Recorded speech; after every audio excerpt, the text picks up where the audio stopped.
From Mamma Mia, welcome to The Spill, your daily pop culture fix. I'm Laura Brodnick. And I'm Em Burnham. And on the show today, we are doing a brutally honest review of the Spice Girls. As an entity. Just the concept. Just the concept of the Spice Girls. And why are we doing this? Well, I mean, this doesn't paint you in the best light. No. So Spillers will remember that recently in an episode, we were talking about the fact that Victoria Beckham has a new series coming to Netflix. It's a little documentary series really centering on the build up to her latest fashion show and her career. Lovely, fine, nice news. We like Victoria Beckham. It should have just been a really quick segment. But as we were talking about the release of this documentary, you let the world in on a very disturbing fact and it derailed the whole episode. And I think it's the first time we've come quite close to a physical fight. I was trolled for this. Yeah. And so you should have been. I don't condone bullying except in this moment. So firstly, I'm going to say, if you're going to fucking troll me, put your name on your comments. Do not anonymously message me from a fake account. Put your name on your comment. Wow. Secondly, I didn't say I didn't know what the Spice Girls was, you idiots. I said... Don't be mean to our listeners. I said I was never around for the big Spice Girls thing, so I never understood it. Okay, but you also didn't know who, like, the various Spice Girl people... Like, you didn't know who, like, Emma Bunton Baby Spice was. I know 3 out of the 5. Oh, which 3 do you know? Victoria Beckham. Obviously. Mel B. Yeah. And Geri. You don't know Mel C? No, until she came into the office, I didn't know. Yeah. I knew of the other 2, but I didn't know them. Does that make sense? Yeah, I mean, yeah, it does. Yeah. Look, I understand about not, because I mean, a lot of this really kicked off in 1996. Were you alive in 1996? I was coming out of my mum's vagina. Okay, so you were busy. Bit busy. Had a lot on. Okay, so you get a little bit of a pass. But the thing is... And I was a forceps baby, so I was pulled into the world. I didn't even want to come out in 1996. If it wasn't for the forceps, I would know about the Spice Girls. Yeah. I don't know if we can bring the medical intervention into this. I was pulled into this world. Didn't want to be here. I couldn't deal with the antics of the Spice World. It was too much. Spice World movie and Spice Girls. Okay, so... Yeah, it wasn't the only spicy world that was happening. Okay, so off the back of that, and again, we had so many listeners message us about this, get upset about this, and so what we're going to fix this today, Em. We're going to fix it, and we're going to go through a brutally honest review of the Spice Girls' history and legacy. And I do want to say, like, apart from my 3 trolls. Yep. Everyone else was quite nice about it. They were just like, hey, you should know about this. They were like, hey, here's some learning material. Yeah. Which I skimmed. They called you in. And they were also like, hey, I also didn't know this. Thank you for saying it out loud. No one posted that publicly. That was coming just to you. No one posted that publicly. They left you out to dry publicly. That was like a little DM and I was like, feel free to comment this publicly. And they were like, absolutely not. No, I don't want anyone to know this. We saw your trolling. Yeah. So that's what we're going to do today. So the Spice Girls were, I mean, one of the reasons I was surprised that you didn't know that much about them is that they were famous many, many years ago, like well over 20 years ago now. But their legacy is still so prevalent today and they're still referenced so much today. And I guess all the members of the band are still very famous in many different ways. So they're not one of those kind of like quick fire pop success stories that like burned really bright and then fizzled out. They're still part of our world. Yeah. That's why I was surprised. Yeah. So the Spice Girls actually, and a lot of people tell me that I'm lying when I say this. I just want to set the record straight. One of the most interesting things about the Spice Girls is that they were really only together for 2 years. That is bizarre to me. All together for 2 years. So wait, what were the years they were together? So this is how I'm reading history.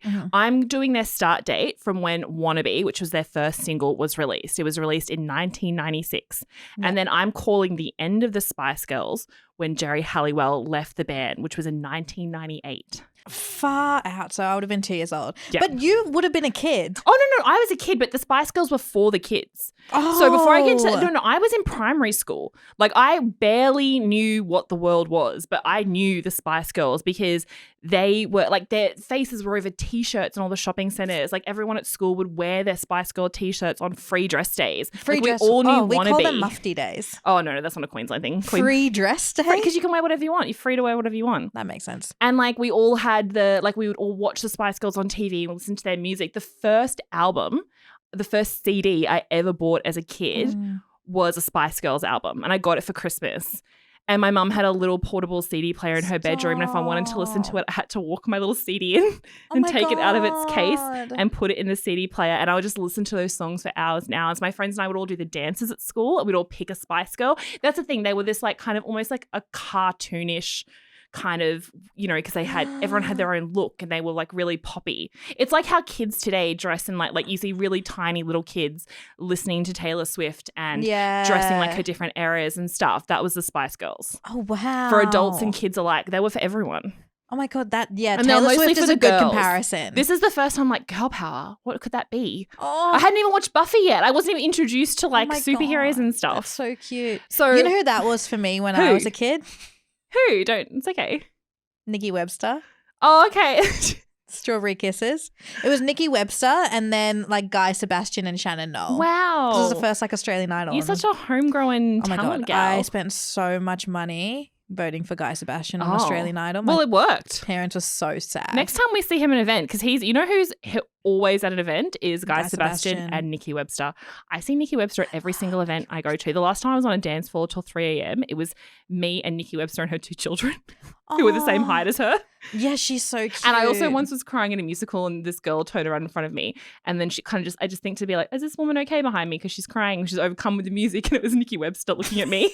Oh no, Nikki Webster. I know, every time I walk in an event, I see her. She doesn't know who I am. It's a very parasocial relationship. Yeah, she's a legend. Like I know she is a legend. The female football team, the Matildas, that's their team song. Is Strawberry Kisses. I'm so across that. So anyway, that was like because I always assumed Spice Girls were for like teenage girls or like girls in their 20s, which I'm sure they were for, but I remember so specifically being like 5 years old and seeing what the older girls were listening to and it was Nikki Webster and I was like, oh, okay Nikki Webster is a thing. Well, back in 1996, as I said, the Spice Girls were for everyone. Like you put that music on in class and like I was like, yes. The minute you hear, I'll tell you what I want when I really, really want. It's like teachers and students alike. How good is that song? So good. Like it's like holds up at every single wedding. There's so many Spice Girl songs I listen to still on a weekly basis. So Wannabe, Spice Up Your Life, Who Do You Think You Are, To Become One, like so many. So the Spice Girls released 3 studio albums and they set all kinds of crazy records, which we're going to get into. But I'm going to take you right back to the start before we get through the trauma of people leaving the band and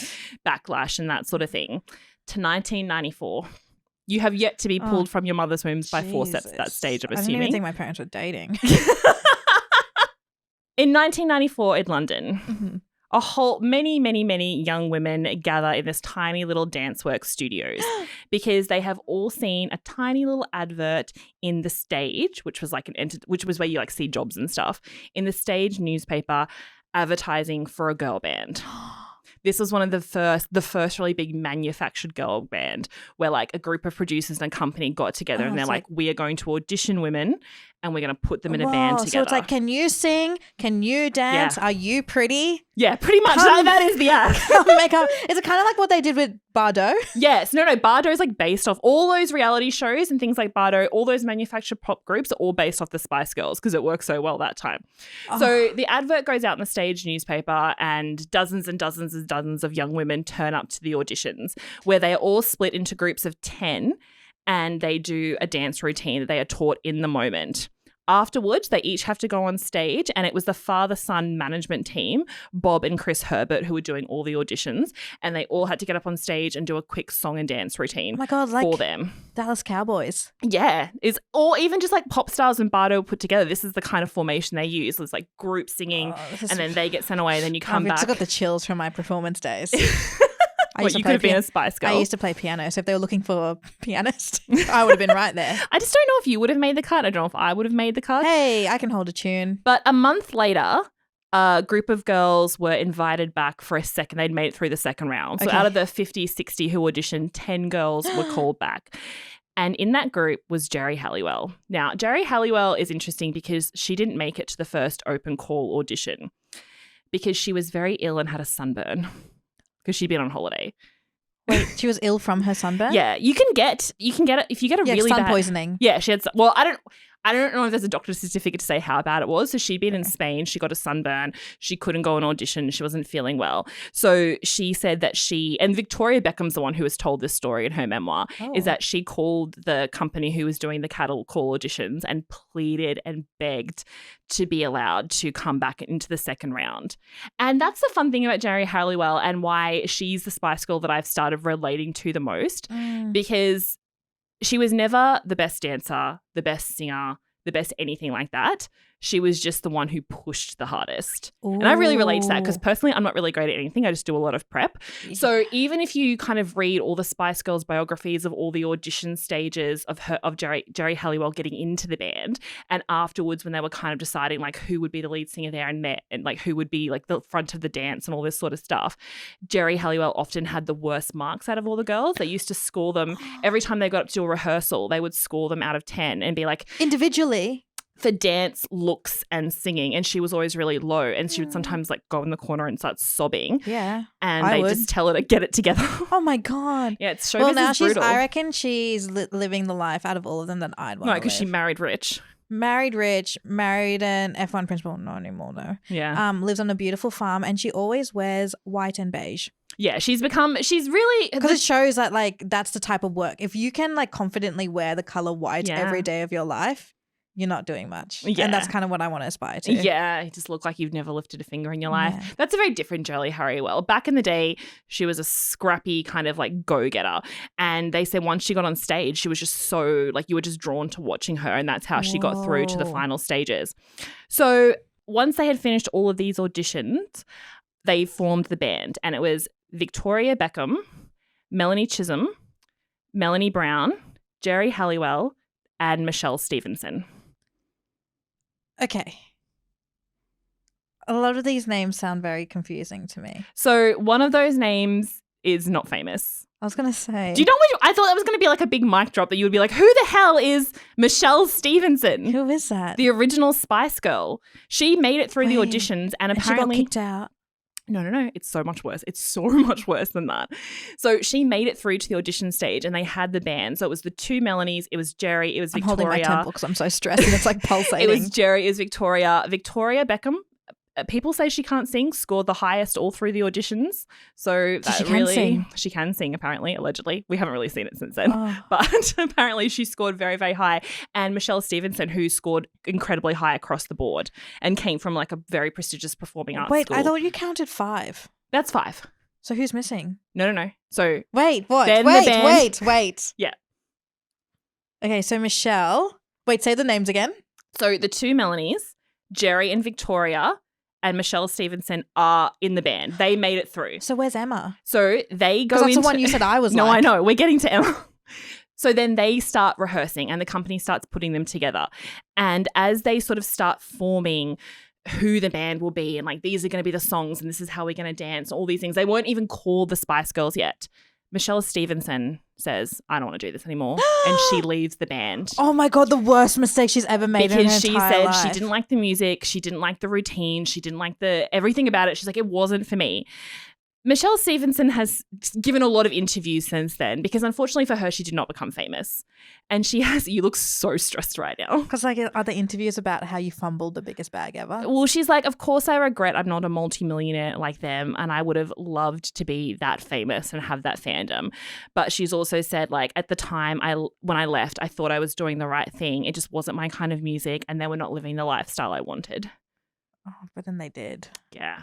So she left when they were still... she's doing interviews about it. She's done many interviews over the years. Because everyone wants to know, like, who was the original Spice Girl who left just before they hit the big time. And then she was replaced by Emma Bunton, who went on to be Baby Spice, who was just known, like, through, like, who was, like, a performer, but obviously also not famous. So did she go through the audition processes too and she was just, like, the next on the list? No, she didn't. She was, like, a ring-in they brought in later. Oh, my God. So now we have our band. You're seeing, like, the worst luck and the best luck played out in front of you. Emma Bunton getting a phone call, like, hello?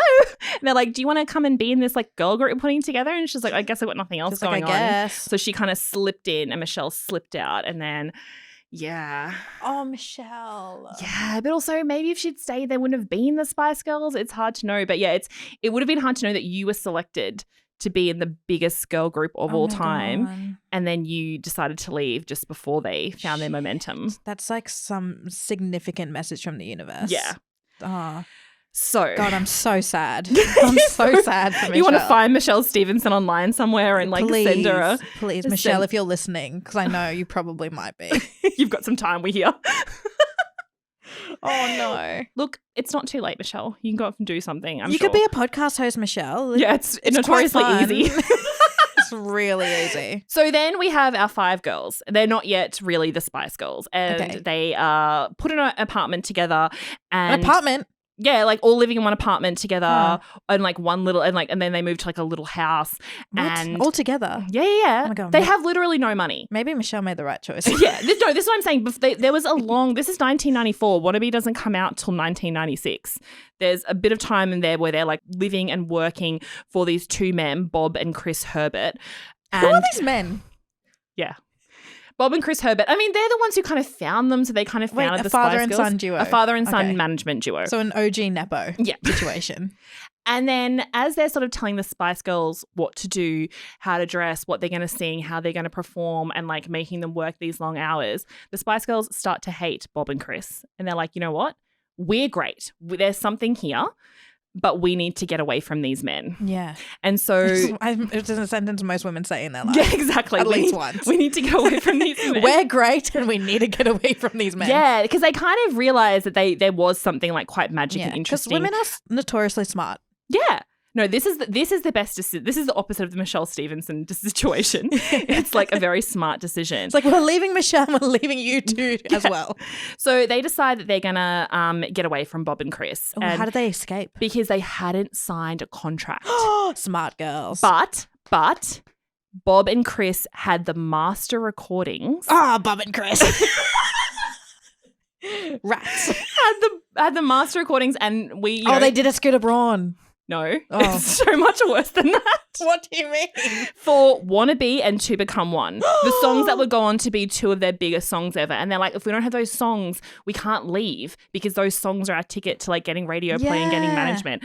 So they're such good songs. So this is what Victoria Beckham has written in her autobiography. I don't want to call her a liar, but I just can't see how this story is possibly she true. kicked down the door. You've got to think, this is the 90s. Uh-huh. So to take the Masters is a physical copy. So apparently Geri went into the office and stole the master, like physically stole the master recordings. Wait, what? Yeah. In her biography, Victoria Beckham said it was like very Bonnie and Clyde. And then afterwards... But who was Clyde? It sounds like Geri was on a one-woman Geri's mission. doing the most here. Geri is like, God, I'm so tired. Someone else, please. She's probably had to crawl up the side of the building. They're like, hey, does anybody want to join me? It's like, you've got this, Geri. Yeah, exactly. They're like, go on. I haven't told you the worst part of that story yet, which is like when she went in to steal the physical copy of the Masters, Geri Halliwell said, no, that when she ran out with them, she said, I put them in my knickers so that Bob and Chris couldn't like chase her down and get them away from her. That's entrepreneurial thinking. That is, and that's called being a girl boss. What size are Masters? I'm thinking of vinyls. You're thinking of vinyls? Yes. I'm thinking they were like a cassette tape. Oh. You've got to think how old school this was. Got it. Yeah. So that's the story they're telling. So no contract, we've got the Masters and we're physically running. Yeah. Then they was working from the back of Geri's Why didn't Taylor car. Swift just do that? Yeah. She runs into Scooter Braun's why did you have office. to get us all involved in this situation? It's like you could have just put them in your knickers. Like it's good enough for Geri Halliwell. It's good enough for you, Taylor Swift. Geri Halliwell needs to do like a school. Yeah. School of mastership. Yeah. And now you see her as this prim and proper rich woman. Yeah, oh my God, what a legend. Walking the streets in her white dress and like you just remember what she was. She's going to have the best stories for her kids. Yeah. You just know it. Yeah, I think she's trying to have most of them buried. So then the women have their Masters, but they have no management and no money and no prospects. And no contacts. Yeah, it's giving Pride and Prejudice. They're unmarriable. And they're working from the back of Geri's beat up car because they can't even afford like a studio. Geri! They're like, we have nowhere to stay. Yeah. And then they're all just looking at Geri and she's like, get in the car. And then it's all just the 5 of them sleeping in the car. And then they started to build a new team, and they eventually signed with Simon Fuller, who is he was Annie Lennox's manager at the time. He's a very huge name in music very production. well known. And I he's know the him. one. Okay, good. Yeah, he's the one who really then went on to like make the Spice Girls, and he was the one who was like, met them, saw their potential, listened to the stolen masters that Geri pulled out of her underwear. And he then was like, I'm going to make this happen for you guys. I'm going to get you in the studio to record more music. I'm going to introduce you to record labels. And this is when they sort of started becoming the band that we saw as the Spice Girls. Whoa. But it wasn't all rosy. It sounds like they were like all best friends from the start. They were not. Oh. Yeah. Okay. I have a theory. Okay. Was it like split down the middle? Yeah. Was it 2 against 3? You're going to hate what I'm about to tell you. No. It was 4 against 1. Geri. Oh my God, no wonder she left.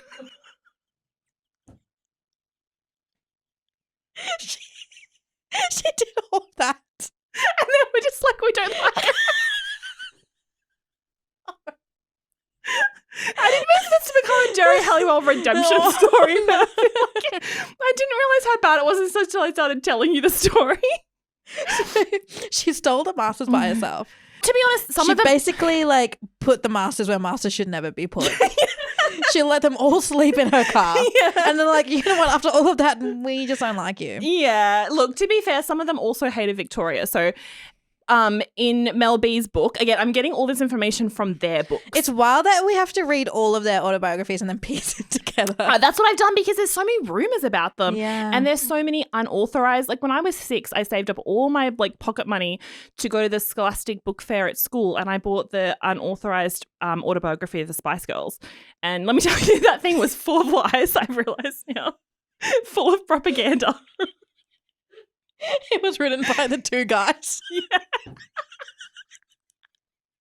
What are the names? Bob and Jim. I can't even remember.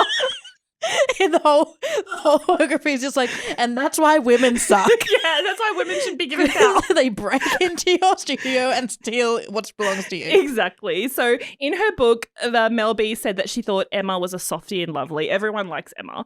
That's why I've called you the Emma sometimes. Oh, thank you. Everyone likes you. Softie and lovely. Yeah, only on the outside. Once, get to know you, it's less that. Yeah, it's a bit she spiky. thought Victoria, who they all called Vicky at the time until she asked them to stop, they thought Vicky was a bit of a snob, and they all thought Geri was a loudmouth. Oh. In their books, Emma, Victoria... Wait, that's in print? Yeah. In all of their books and interviews since, Emma, Victoria and Mel C have all called Geri a complete nutter. In like a mean way? No, they're all best friends now. Like they became best friends. That was just their initial... And here's their reasoning Is it of why... because she's a redhead? Yes, that's why. No. Oh. Here's their reasoning. We thought she was a bit strange because she had her hair in bunches and was wearing What? Yeah, you have to tie your hair up when you're about to commit a crime. I'm sorry. You can't have your hair out. Imagine convincing Geri to you steal the masters. It'll be fine for you. She goes to tie her hair up and they're like, ooh. Ooh.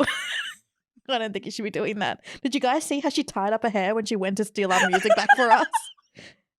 That's crazy. I know. And she's like literally in a van, scaling like a crawling through.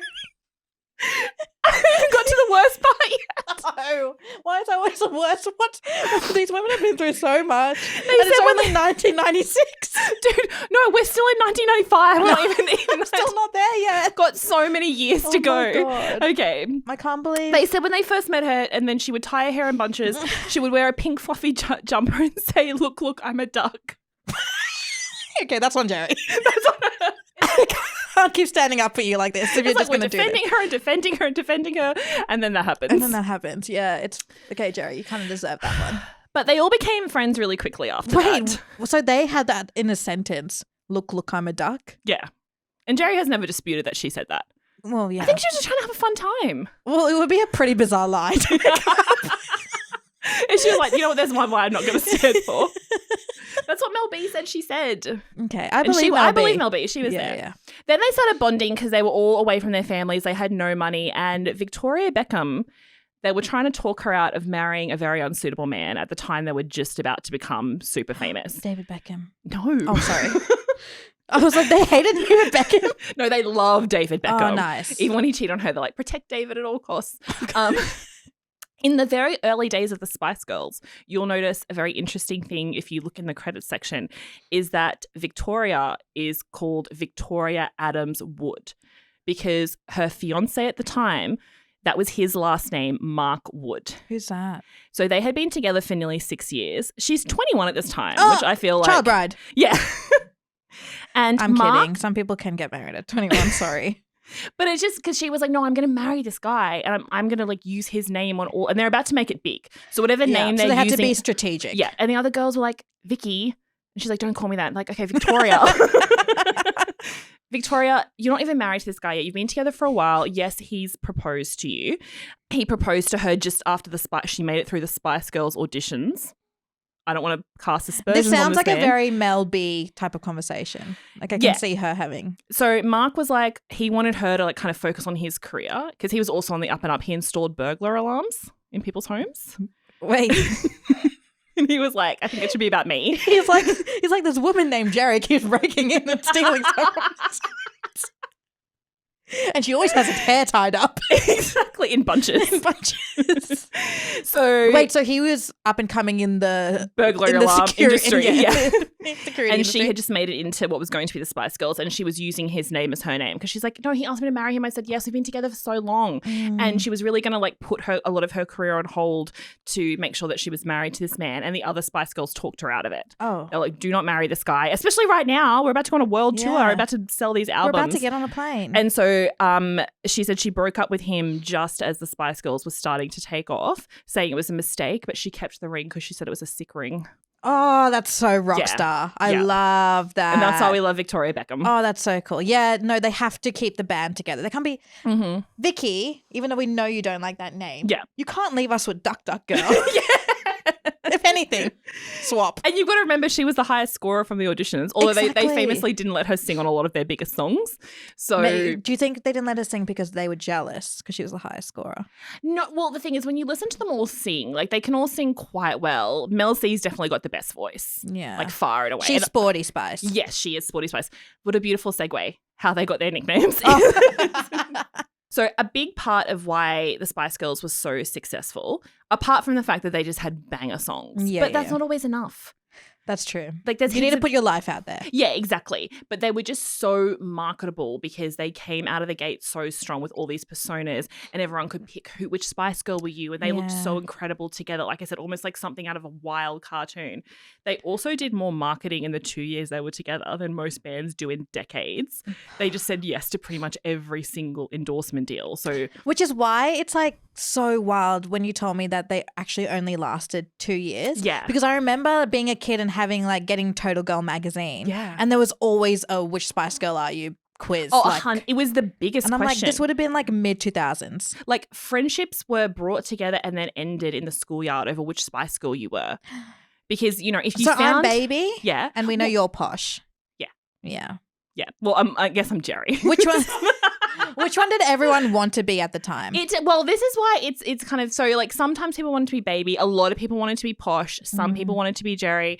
It was also at a time where like sometimes the sporty girls weren't as popular as they were now, so not everyone wanted to be sporty, and a lot of the time no one wanted to be scary, which is hard because as you get older, you're like she was like really the best one. Yeah. In terms of like stage presence and everything. So. And even like her voice, like I feel like when I listen to Spice Girls songs, I could easily pick out which one was Mel B. Yeah. She's got a real presence. Yeah. So we love her now. But so the names were actually given to them by a magazine called Top of the Pops, which was a huge magazine at the time. And so the editor has given like quite a few interviews the about editor's it. Michelle. Michelle's like in a burn book. And then it made them even more famous. She's like, damn it, I tried to take them down. So I got this straight from the BBC because I was like, I feel like they will have the correct information. And I was trying to, again, there's a lot of false stories about how the Spice Girls got their name, but it was from Top of the Pops, and the editor Peter Lorraine has given interviews since about it, and he said the names just jumped out at us when the girls were first starting to get famous because they were already dressing in very distinct ways. He said Posh was the first one we thought of because Victoria looks pretty sophisticated. Fair. Okay. And he goes, the rest were pretty easy because all their characters were really strong, and this is mean when you think of it, because we've since kind of realized there's quite a lot of racial undertones for this one. Yes. He said, we laughed the most when we came up with Scary. Then he throws a staff member under the bus. Jennifer Cawthorne, who was also from Leeds, which is where Mel B is from, came up with that one because Mel B was so loud and had tried to take over our whole photo shoot. So in a way they were kind of, which also was the thing, like Mel B was the one, the Spice Girls were always notoriously very, very hard to interview. Right. They gave so much, like all your content with them, from what I've heard from all these journalists, was insanely good, but you couldn't plan anything. They showed up for a photo shoot, they would tear the entire room apart, start like chasing the cameramen around, making jokes. Live TV with them is like insane. They would just say anything, and Mel B was often the instigator of the big moments. That's why they called her scary. Oh. But also, like, you can't call the like women of color in your group Scary Spice. Yeah, exactly. Because people are like, oh, she's so scary. And I was like, they're all doing weird stuff. Jerry's over there in a duck jumper. No one's calling. No one's calling her. Jerry's over there robbing people. Yeah. No one's calling her scary. No one's calling her scary. You know who's calling her scary? Bob. Yeah. I would also say Victoria Beckham had that icy stare. She looked right through you, and she famously never smiled. I was like, if anyone's scary, it's her. I'd much rather hang out with Mel B. But they were their names. And then in 1997, when they were sort of coming up with, like, they were starting to take over their branding more, they wanted to change their names, their, like, personas. Mel B, and people laugh at her about this, but now that we saw the racial undertones, I can kind of see her point. Mel B wanted to stop being Scary Spice, and she wanted to be Abrupt Spice, which doesn't really roll off the tongue in the same way. Abrupt Spice? Abrupt Spice. Because she's like, I'm so abrupt. Spice. Oh, yeah. Yeah. Emma wanted to be Gets Away with Murder Spice. Too many words. It's too much. Sit down, Emma. Emma's missed the point of the whole thing. Gets Away with Murder. And Victoria suggested Posh Half the Time Spice. Also too many words. In private, Geri thought Mel B should be called the Ox. Geri. She's missed the point. Geri's doing like zodiac signs. Mel B wrote this in her book. Oh. She said, Geri said I should be called the Ox because I could operate perfectly on the most outrageous hangover or even do a full performance effortlessly after several bottles of champagne, all while she would be throwing up in the loo. Oh. Yeah. Oh my God. I don't know if the Ox rolls off the tongue. Well, maybe. These girls were good at marketing, just not in that moment. I think Geri maybe was a bit like, hey, I am sick of being the only animal. Yeah. I don't want to be a duck anymore. Can someone else be another animal? Now we're into their first single. Could you believe it? Oh my God. They've already gone through so much. They have gone through. That's the thing. There's no such thing as an overnight success.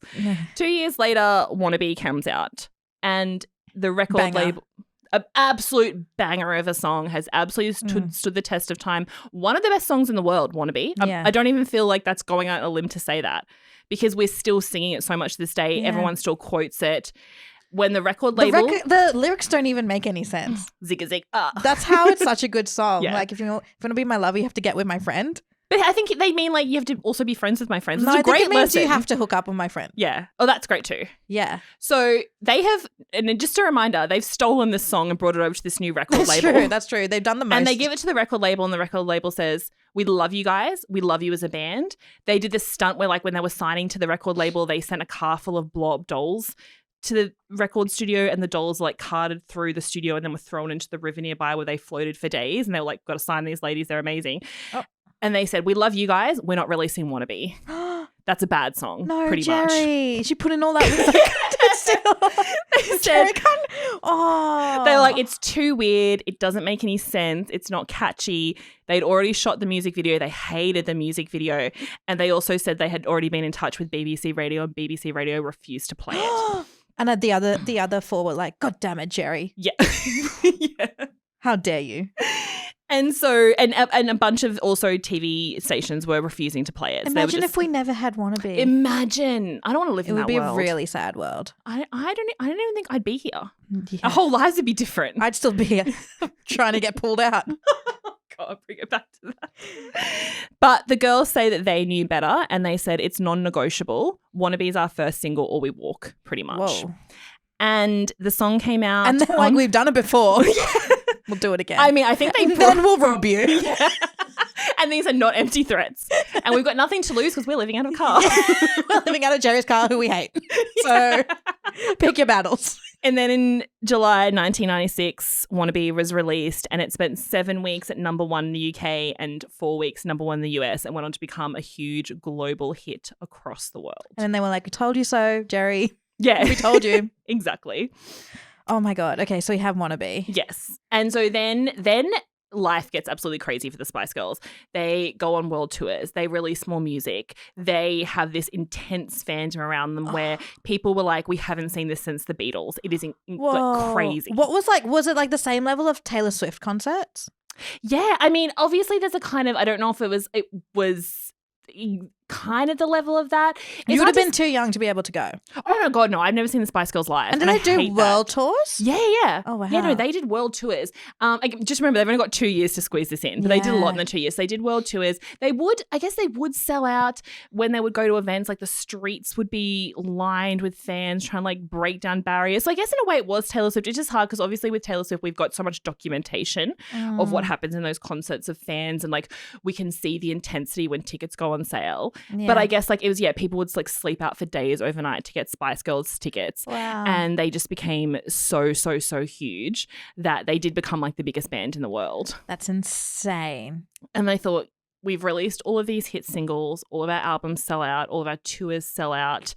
We've got our name on every single product across the world. They just went with more is more, and they just said yes to every single endorsement deal that came along. That's why their face was just plastered. They're like, some people are like, would I use the product? My integrity, I'm not putting my name on that. They're like, put it on everything. The more you see us, the better. And it worked for them. Whoa, and that's how you do it. And that's how they made so much money. And then when you're the biggest pop stars in the world and all your songs are successful and everyone's dressing like you, what do you do next? Like, what would be your move? I would to also like keep going. To keep the momentum going, like what can you achieve next? Ooh. Have a YouTube channel? The correct answer is release a movie. Which brings us to Spice Up Your World. No. Oh. Spice World. Spice World, the movie. The movie. Yes. Not Spice Up Your World. No. Just Spice World. Spice Up Your Life is a song. Spice Up Your Life. The Spice World movie I can only describe as just being a fantastic piece of cinema that the world was not ready for. We're still not, because like, you can't find it anywhere. You can't find it anywhere. I thought it was on Prime Video, but I realized it was just Amazon trying to sell me a DVD. And you know what? We need to get that DVD. We'll expense it to the company because you need to watch Spice World. I think it's like $80. Yeah, that's fine. That's a bargain in this world, in this economy. Because I think it's been scrubbed from every channel. I can't find it anywhere. I haven't been able to find it for like 15 years. As a kid, I think Who's doing this is Geri. Geri, let us watch. Down. So around like 1997 or so, they've been famous for over a year.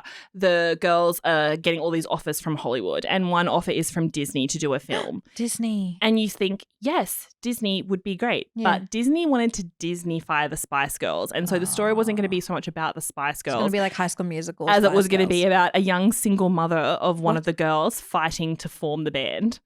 Ugh. Yeah, that's terrible. No. Unless her mother was Geri. Yeah.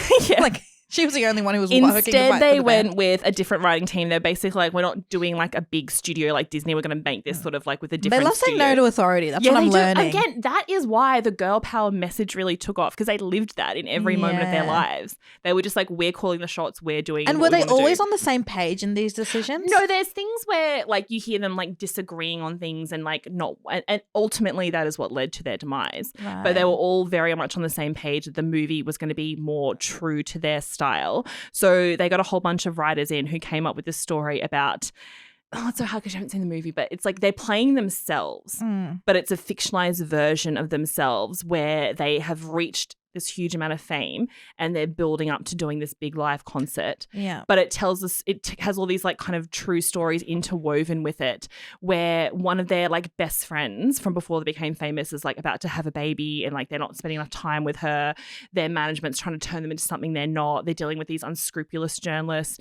Elton John makes a cameo. Oh. They get abducted by aliens at one stage. It's an incredible surrealist comedy that no one appreciated at the time. Oh no, I love It's that. so it kind of good. reminds me of like the Jonas Brothers when they had their show Jonas Brothers. Kind of like that. And they had this tour bus on the outside where they live on the bus in the movie. Oh my God. And upgraded from Jerry's car. Exactly. And it's so incredible because outside it's just a normal bus. When you get inside, it's like the size of this office and they all have their own areas of the bus that is like kind of their like personality. Harry Potter when they go in that tent and it's like massive on the inside. It's exactly like Harry Potter. Oh my God, yes. Oh my God, the crossover we didn't know we needed. So could they act?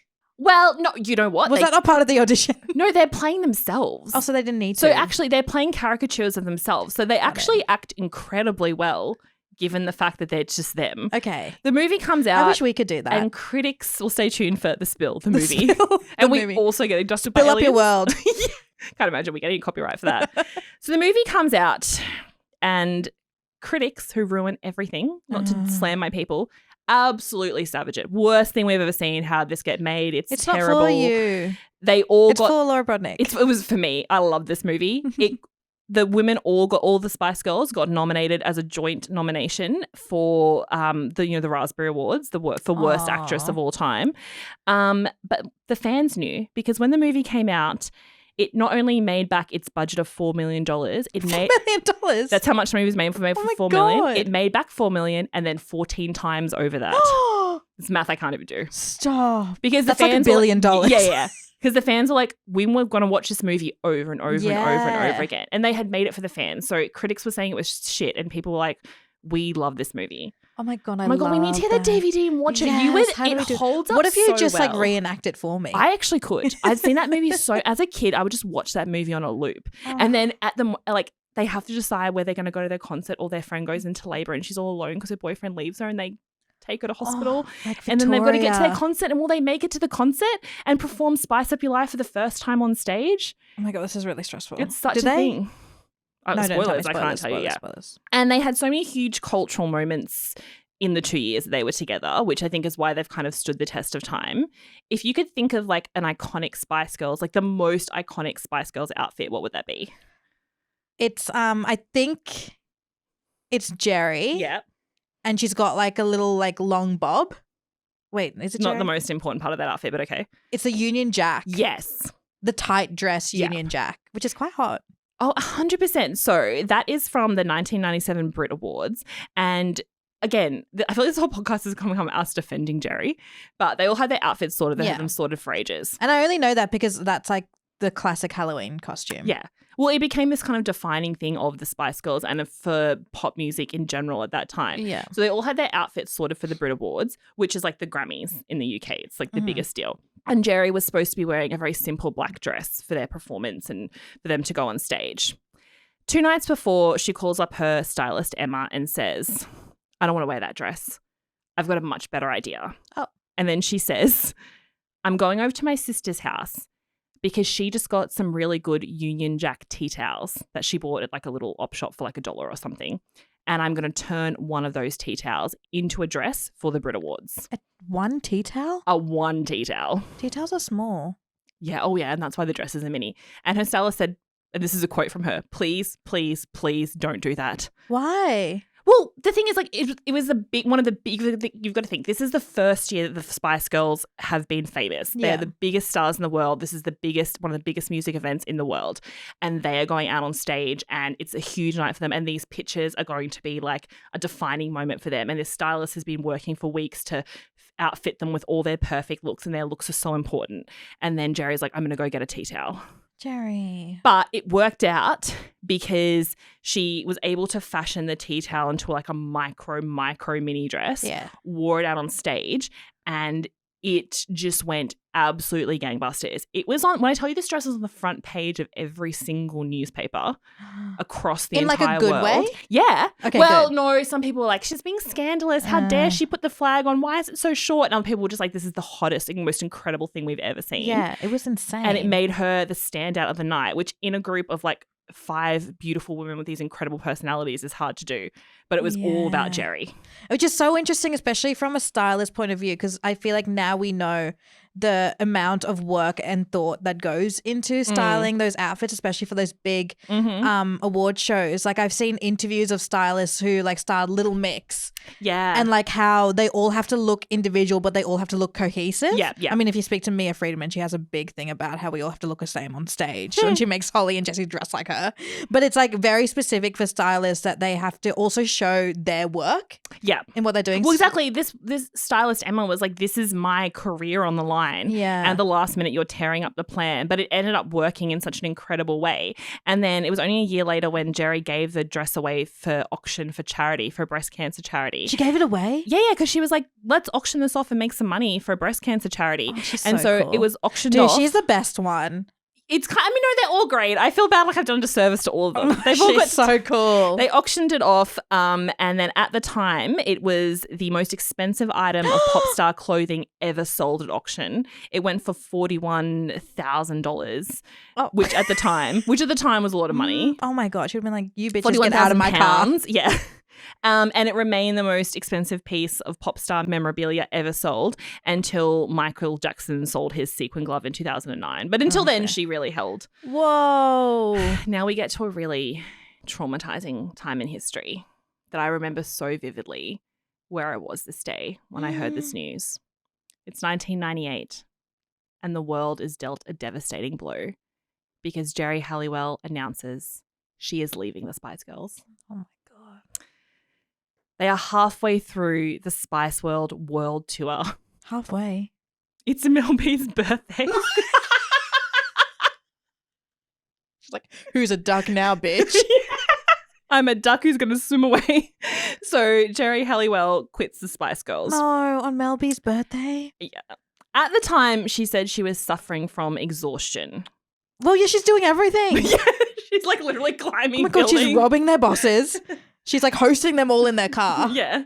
She's wearing a dress man over tea towel to get them more headlines. She's doing the most. She's also like, they all made headlines for different reasons. But like, as again, like Mel B would be the one when they went to like events and would like jump into the crowd and do crazy stuff. But Geri is the one who very famously at an event walked up behind Prince Charles, who was a massive Spice Girls fan, as was Prince William. Prince William, the story goes, and he has confirmed this, when he found out about the Spice Girls, he went to his room and ripped all his posters down and put posters up of Emma Bunton. That's you. Oh my god, William. And at an event, Geri had heard that they liked them Poor so Michelle. much. And then, That could have been Michelle. I forgot about Michelle. Michelle on his wall. No, that never happened. And she walked up behind Prince Charles, at the time he was Prince Charles, and pinched his bottom on TV. Wait. That's her own words I'm using. Wait, who did that? Geri. And it became this like huge like worldwide sensation. It's on TV? Yeah, it's on TV. I'll find the clip for you. And what did he do? He kind of giggles. Oh my god. There are like knights around. And after, well, no, they were. I can't tell you how much the Spice Girls could do whatever they wanted at the time. They were so powerful, and they also did like a lot of charity stuff with the royal family over the years, and so they were in with the royal family. That's why like Victoria's like always at the royal weddings and whatnot because they're like in the family. And afterwards, Geri was asked about it, and they were like, "Why would you do that to Prince Charles? Why would you pinch his behind?" And she was like, "Well, I pinch everyone. Why is he any different? I'll do what I want." She's so cool. So later on her autobiography, Geri obsessed. said that she didn't leave because of exhaustion. Oh, so we thought she left because of exhaustion. At the time, she said that she left because of exhaustion. But she lied. Yes, and the world was. I remember people. I was in primary school at the time. I remember people crying in the playground, and like some people went up to the office to like go into the sick bay or like call their parents. Like it was worldwide news coverage. Hotlines were set up to like counsel people who were like really upset by the demise of the Spice Girls. People took personal days off work. Like grown adults across the world took personal days. People were so upset about this. And later, Geri revealed that the real reason she left the band, and this is from her book, If Only. She said the real reason she left the band is that she was frustrated that she had been prevented from giving a TV interview about surviving breast cancer in her teens. That's her story. She said, I couldn't believe it. This was about saving lives. I knew then it was over with the band and Ginger Spice was no more. Oh my God, what a legend. I actually support that 100%. Well, the thing is, it's still a lot of back and forth over something else. Like she was obviously saying, that's a horrific thing to happen. But she has also said that there was more stuff brewing behind the scenes. They're in this like wild pressure cooker. This is depicted in Spice World, the movie. They're together so much, the fame, the pressure. Yeah. They had a lot of fights and this one just blew up in a huge way. So Emma Bunton later said that they'd done a lot of shows through Europe and they were quite nervous about going to tour America because that was their big market that they were trying to sell out all these tours. And she said it just felt like a kick in the teeth that Geri left us in that moment. Mel C said at the time, missing Geri is like missing your mum. You miss her but not the nagging. Well, you could have been a bit nicer to her. Victoria's so funny. Victoria said she was sad, but there was one big plus. For the first time ever, I got to sing on Wannabe. Because she famously doesn't get to sing. She's in the background going like this. And Geri has all the singing bits. So they had to keep going with the tour. So they're all like crying, like singing, like crying over Mel B's cake because it's her birthday. Yeah. And then Victoria's like, so with the songs, like, so who's going to be getting Geri's part? She's like, yes, finally, my moment. So they said relationships were very strained for many, many years. They obviously have made up since then. They got back together for that 2019 reunion tour. The other band members, minus Victoria, have got back together for tours since then. Yeah, Victoria doesn't do reunions anymore. She doesn't do it anymore. She'll hang out with them. She's the one actually who hangs out with a lot of different. She will go to their events. She's the godmother of Geri Halliwell's daughter. Like they're all very close. She doesn't get on stage with them. The only time I saw them all together was at her birthday, and I think it was like from David Beckham's phone. Yeah, he was. Yeah. They all hang out together now because also Geri has since said that she's really sorry she left the band on Mel B's birthday. She said, "I'm sorry I left. I was just being a brat." And it's so nice now to be back with the girls that I love. They're so cool. And so, yeah, they have the four Spice Girls stayed together until year 2000. They never last, right? They released more music, but it just was never the same. So when it happens with all girl groups, like when Jessie left Little Mix, it's like not the same. They stayed together, but it wasn't the same. And then I think it got really bad because everyone just hated Jessie so much. Yeah. Like it went in like the opposite way where everyone just was so angry. Yeah. And then like it happened to Fifth Harmony. Yeah. Also the same thing. Everyone's just so angry. Like I just think it's a bad formula. It's hard once you get so much fame as a group and people love you together. It's hard to keep recreating that magic when one of you is gone because the magic was between all of them. They obviously wanted to be successful, but none of their music ever reached the heights of what the Spice Girls did at their time of like releasing their first album. So I always think the Spice Girls went from 1996 to 1998 because I'm calling it after Geri left the band. But again, they've reunited since then. They're all friends. They're all successful now. And maybe they should get back together or do like a hologram thing like ABBA. Maybe. I'd like that because I want to go to a Spice Girls concert. Oh my God, I can't. They reformed and I didn't get to see them. Like that's the one thing in my life I would love to go to a Spice Girls concert. Yeah. I don't know if it's going to happen. Petition. Victoria says she won't, and also Geri won't do that now. Oh, but maybe if we talk to them. Maybe Come on, Geri. I know you'll do anything.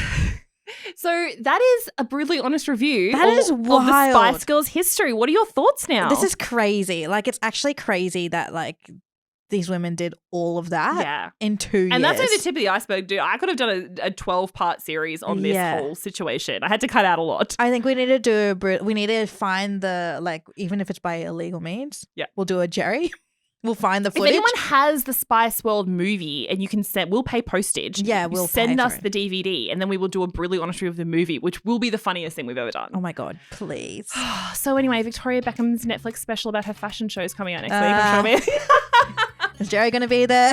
Well, no, Geri does those goes to her shows. Yes. So that's it. Girl power. Girl power. Greatest girl group of all time.